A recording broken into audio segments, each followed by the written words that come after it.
Dissociative identity disorder, D.I.D, which is otherwise known as multiple personality disorder, is the most complex of the dissociative disorders that involve all 5 kinds of the dissociative experience we referred to earlier.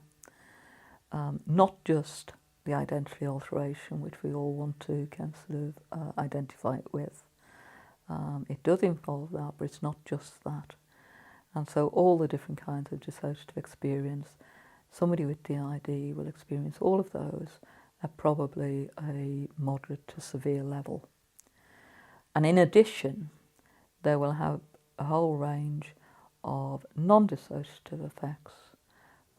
So for instance, anxiety, depression, various kinds of mood disturbances. But the way in which those non-dissociative effects are expressed are within a dissociative framework.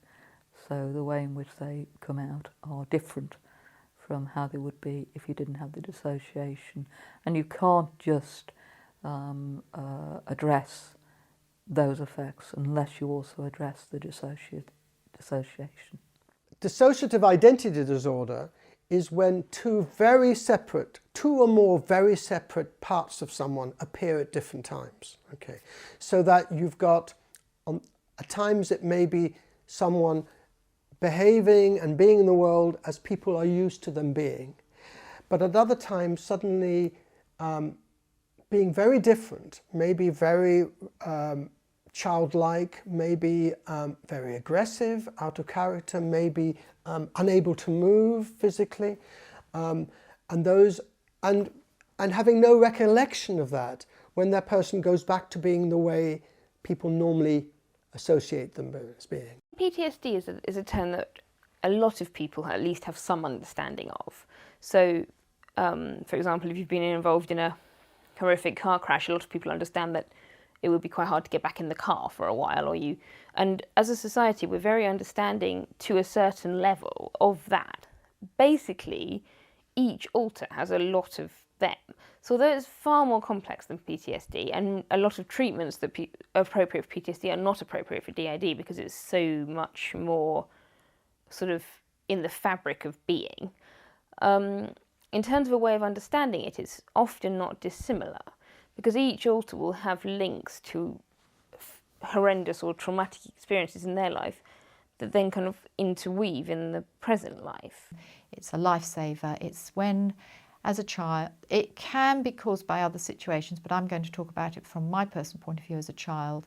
How do you cope when you rely on absolutely everything for your own needs from people around you? And even if they're not the ones actually abusing you, your brain cannot cope with the situation, so it fragments even at that age. So the trauma is held in one part, totally unprocessed, like it's just happened in the moment, because the brain can't begin to process it. Even as an adult, you don't have the wherewithal to process some of the things we as children were put through, because you've then got to be the child who grows up and helps other people, sits up straight at the meal table, so your brain has to cope with this. So for me, I see dissociation as my lifesaver. Why it becomes complex is because your behaviour becomes obsolete when you're not under threat, but your brain is it is developed in a way that it only knows how to act in that way.